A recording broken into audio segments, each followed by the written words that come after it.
Another ride to get me home. But I should have known better. They always say to trust your instincts, right? I didn't, and it cost me. Or maybe it didn't. Maybe I'm still paying for it. It had been hours. The highway was desolate, stretching far ahead, swallowed by the darkness. I didn't mind the quiet. It's what I was used to, being alone with my thoughts, the hum of the road beneath my boots. My thumb was out, but I didn't expect much. I'd been hitching for days, just trying to get home. The distance, however far, felt irrelevant. I was tired. Tired of waiting. Tired of walking. And then the headlights cut through the dark like a blade, sudden and blinding. A massive truck. I squinted, shielding my eyes, but before I could react, it was right there, slowing down, pulling to the shoulder. The engine growled like an animal on the hunt. I didn't hesitate. I was exhausted, and I wasn't about to let it pass me by. The door flung open before I even reached it. "You heading far?" the driver asked. His voice was rough, like gravel scraping against metal. I nodded. "Yeah, just down the road. Town's a few miles ahead." "Climb in," he said, giving me a half smile, his teeth too white against the darkness. I climbed in, and the moment I did, a strange chill washed over me. Not from the night air, but something else. Something colder. The inside of the truck was cramped, dim. A single light above us flickered erratically, casting long shadows that danced on the walls like living things. The smell was sharp, sweat, oil, and something metallic like blood. A sharp tang that lingered in the air. I pulled the door shut, and the truck rumbled to life with a guttural roar. The sound was oppressive, reverberating in my bones, sinking deep into my chest. I shifted uncomfortably in my seat.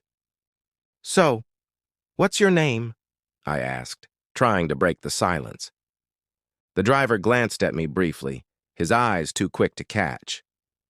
"Call me Sam," he said, eyes back on the road. I nodded, unsure what else to say. I wasn't a man of many words, especially when I felt this wrong. We drove in silence for what felt like hours. The road ahead seemed to stretch endlessly, the trees on either side pressing in like a living wall. Every so often a shadow would flit across my vision, too fast to make out, but just enough to make me question whether it was my imagination. Then came the sound, a scraping, not from the truck, not from the tires, something inside the truck, something beneath the floorboards. My eyes shot to the floor, my heart hammering in my chest. I wasn't sure if I imagined it or not, but then it came again. A low, dragging sound, like fingernails clawing at wood. The hairs on the back of my neck stood on end. I glanced at Sam, but his face was still expressionless, eyes fixed on the road. I swallowed hard, trying to brush it off. "You hear that?" I asked, my voice cracking just a little. Sam didn't answer. I wanted to ask again, but a sharp bend in the road broke my thoughts. The truck swung wide, and I grabbed the seat for balance. As I did, I saw it, the rearview mirror.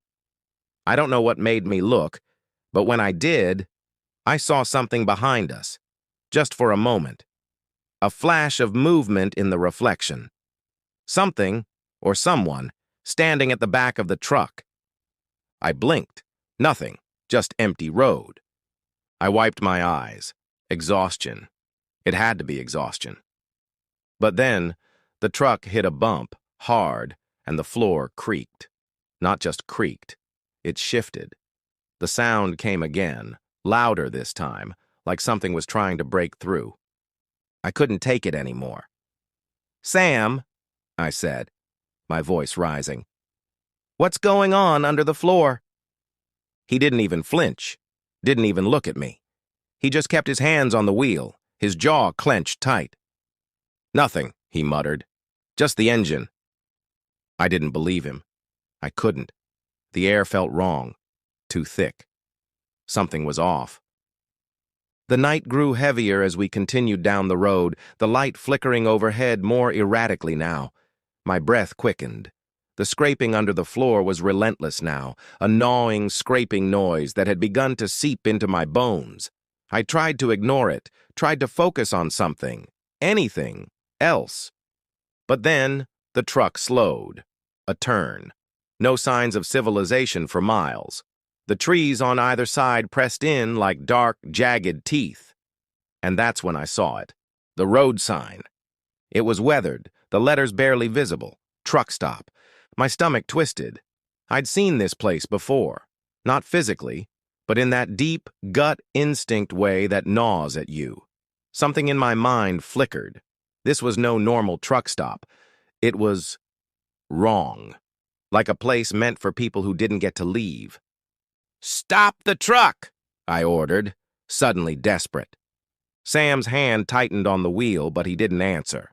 He didn't even look at me. He just kept driving. The truck was moving faster now, the engine roaring louder as the trees closed in tighter around us. The scraping under the floorboards grew into frantic pounding. Something was inside the truck. "Sam!" I shouted, my voice breaking. "Stop!" For the first time, he looked at me, briefly, just long enough for his eyes to flash with something dark, something that wasn't human. "Too late," he whispered. The truck veered sharply, and before I could grab the door handle, the truck lurched to a halt. The engine sputtered, then died. We were surrounded by trees, nothing but blackness beyond. I froze. From under the floorboards, the thing pounded again, louder, frantic. It was coming up. Then I heard it. A voice, soft and smooth, from underneath the truck. It was familiar, but wrong. "Let me out! Let me out! Please!" My blood ran cold. I scrambled for the door, yanking at the handle. It wouldn't budge. The walls of the truck seemed to close in, the air turning heavier with every passing second. I could feel something breathing in the shadows, waiting, watching. And then I saw it. Through the small crack of the door window, a figure stood at the edge of the trees. A woman. Her eyes were wide, too wide, like they were about to spill out of her skull. She grinned at me, her mouth stretching too far, her skin pale, her hands reaching. Suddenly, the floorboards splintered. A hand, no, a claw, shot through the crack in the floor, the fingers long and thin, tipped with jagged nails. The moment I saw it, everything went black. I woke up, but I don't know when. The truck was gone. The trees were gone.